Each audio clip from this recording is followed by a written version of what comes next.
আমি অ্যাস্ট্রোলজার পৌলমী নন্দী। আপনাদেরকে রুদ্রসহ পৌলমী নন্দী চ্যানেলে সকলকে স্বাগত। আজকে চলে এসেছি তারাপীঠে।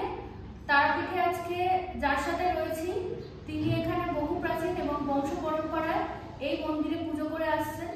আজকে আমরা মানিকদার থেকে আমরা জেনে নেব মানিকদার পরিচয়, তারাতন্ত্র কি এবং এই মন্দিরের মাহাত্ম্য। মানিকদা একটু যদি বলেন আমাদের। সর্বপ্রথম আমাদের এই শিবলিঙ্গটা দেখে বামদেবকে জানতে গেলে যে সাধক বামা বাবা যার ছবি আপনারা এখানে দেখছেন, বামদেবকে জানতে গেলে আপনাদের সর্বপ্রথম জানতে হবে তারাতন্ত্র। তারাতন্ত্রের মাধ্যমে বামদেবকে জানতে হবে। সর্বপ্রথম এই শিবলিঙ্গটা দেখুন, এই শিবলিঙ্গটি আছে 3টি পারে ভাগ করা। এখানে আছে 14টা সিঁড়ি, এগুলোকে এক কথায় বলা হয় 14টা স্তর। আমাদের গোটা বিশ্ব ব্রহ্মাণ্ড হচ্ছে 14 ভূগোল। এই 14 ভূগোলের মধ্যে সব উপর থেকে নিচে পর্যন্ত হচ্ছে সপ্তম। আমরা যেখানে বাস করছি সেখানে বলা হয় ভূলোক। তারপরে হচ্ছে ভবলোক, তবে স্বলোক, মহলোক, জনলোক, তপলোক। এই হলো 7টি লোক। এর নিচে আছে 7টি তল: অতল, বিতল, সুতল, তলাতল, মহাতল, পাতাল, রসাতল। পৃথিবীর শেষ তলের নাম হলো রসাতল। রসাতলটা কোনো অভিশাপ নয়, রসাতল হচ্ছে রসে ভরা যে তল, যেখানে গেলে ভক্তি রস পাওয়া যায়, যা পান করলে চির অমরত্ব লাভ করা যায়। এই ভক্তি রস পান করতে গেলে আপনাকে 3 তন্ত্র শিখতে হবে। সত্য, তম, রজ, 3 তন্ত্রের অধিকারী হতে হবে। এই 3টি গুণ যদি আপনার মধ্যে রপ্ত হয় তাহলে আপনি ওই ভক্তিরস রসাতলে পৌঁছে ভক্তিরস পান করতে পারবেন। তারাতন্ত্র কি? যে আমরা যখনই কোনো মন্দিরে যাই এবং নাম গোত্র দিয়ে পুজো দিই, এই গোত্রগুলো হচ্ছে প্রত্যেকটা ঋষির নাম। এই ঋষিগুলোর জন্ম হয়েছিল প্রজাপতি ব্রহ্মার নাভি থেকে। এদের কোনো মা ছিল না, গর্ভধারণী মা ছিল না। ঋষিরা যখন বড় হয় তখন প্রজাপতি ব্রহ্মাকে বলে যে হে পিতামহ আমাদের মাকে। প্রজাপতি ব্রহ্মা বলে তোমাদের মায়ের নাম আদ্যাশক্তি মহামায়া উগ্রতারা। তখন ঋষিরা বলে যে পিতামহ এই তারা দেবীকে। প্রজাপতি ব্রহ্মা বলে যে সমুদ্র মন্থনের সময় দেবলোক এবং মসুরলোক যখন সমুদ্র মন্থন করে 70 লোকে বিষ ওঠে, কিন্তু অমৃত ছিল সেই রসাতল পৌঁছাবার আগে 70 লোকে বিষ উঠে যায়। সেই বিষ ওরা বিশ্বকে যখন ধ্বংসের মুখে নিয়ে যায় তখন দেবতারা নারায়ণের শরণাপন্ন হয়। নারায়ণ তখন বলে এই বিষের হাত থেকে নিস্তার পেতে গেলে তোমাদেরকে ভোলানাথকে স্মরণ করতে হবে। ভোলানাথ তখন সেই বিষ কণ্ঠে ধারণ করে নীলকণ্ঠ হয়, কিন্তু সেই কালকু তীব্র হলাহল বিষ পান করে ভোলানাথ মৃত্যুর কোলে ঢলে পড়ল। তখন এক দৈববাণী হলে যদি কোনো দেবী মাতৃরূপী উলঙ্গ হয়ে দেবাদেবী মহাদেবকে নিজের সন্তান মনে করে স্তনপান করাতে পারে, তাহলে মায়ের সেই দুধের জোরে ভোলানাথের প্রাণ ফিরে যাবে। কিন্তু সমস্ত দেবীরা ভোলানাথকে দুধ পান করাতে অস্বীকার করল। সমস্ত দেবীর দৈব শক্তি দিয়ে তৈরি হলো এক তেজস্বী নারী, যার নাম হলো তারা। তারা মা তখন শিবকে মানস সরোবরে তিব্বত গুহার ভেতরে গিয়ে উলঙ্গ হয়ে স্তনপান করাতে লাগলো। শিব হয়ে উঠল আস্তে আস্তে ধীরে ধীরে মহামৃত্যুঞ্জয়। মা তারা দেখলে এত বড় জ্ঞানবান ছেলের সামনে আমি উলঙ্গ হয়ে কি করে থাকবো।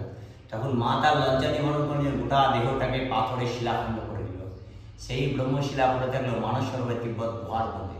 প্রজাপতি ব্রহ্মা তার শিষ্যদেরকে বলল, সন্তানদেরকে বলল যে এই মাকে পেতে গেলে তোমাদেরকে কঠোর তপস্যা করতে হবে।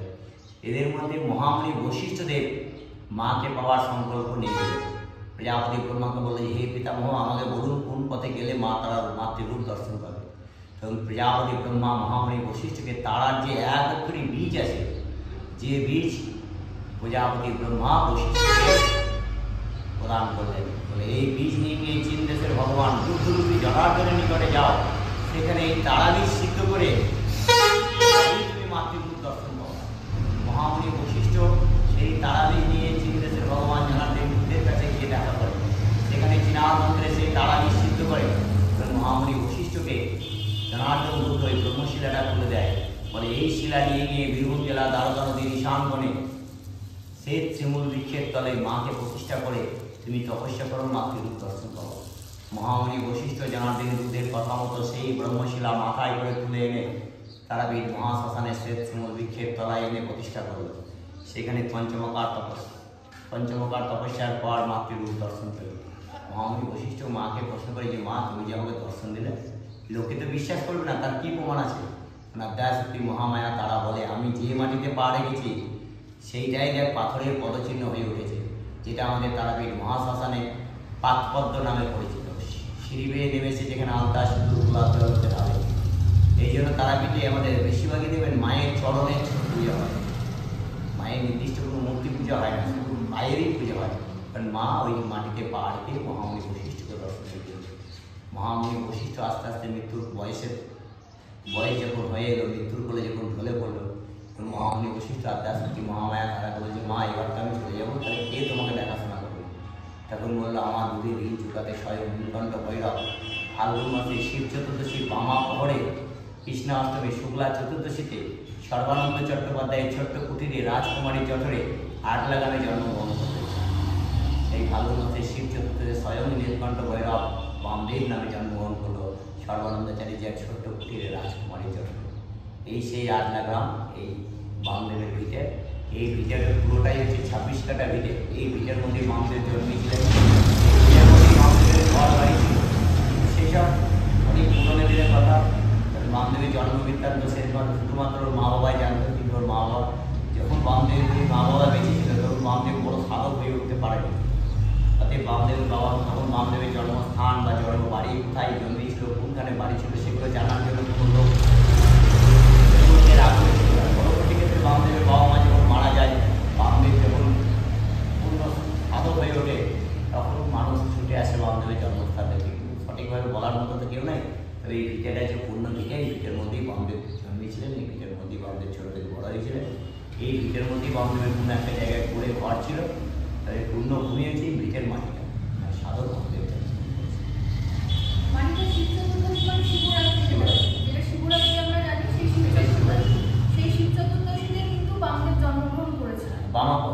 বামা প্রহরে জন্মগ্রহণ করেছিলেন, যেটাকে শিবরাত্রি হিসেবে পালন করা হয় এবং যেটা বামদেবের আবির্ভাব তিথি হিসেবে কিন্তু 8 লাগামে পালন করা হয়। এবছর 188তম জন্মোৎসব গেল। এবছর 188তম জন্ম উৎসব গেল। মানিককে অনেক ধন্যবাদ এত সুন্দর তথ্য আমার দর্শকের সাথে শেয়ার করার জন্য। আপনারা এরকম ধরনের ভিডিও পাওয়ার জন্য আমার চ্যানেলটিকে সাবস্ক্রাইব করে নেবেন, লাইক করবেন এবং বন্ধু বান্ধবের মধ্যে শেয়ার করে দেবেন, যাতে এই 8 লাগামের যে ইতিহাস এবং তারাপীঠের যে ইতিহাস আপনারা সকলে পেতে পারেন। তারাপীঠে হোমযজ্ঞের মাধ্যমে যারা নিজের সমস্যার সমাধান করতে চাইছেন তারা অবশ্যই যোগাযোগ করুন।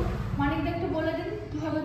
যারা যে কোনো সমস্যায় ভুগছেন, যে কোনো সমস্যায়, তারা কোনো রকম দ্বিধাবোধ না করে পৌলমী নন্দী, রুদ্র সাহা এনাদের সঙ্গে যোগাযোগ করুন এবং এই চ্যানেলে এনাদের নাম্বার বা যোগাযোগ মাধ্যম সব পেয়ে যাবে। যে কোনো সমস্যা নিয়ে এনাদের সঙ্গে যোগাযোগ করুন এবং তারাপীঠ মহাশ্মশানে আসুন। মায়ের তারামা ও বামদেবের আশীর্বাদে আপনাদের মনোবাসনা সকলেই পূর্ণ হবে।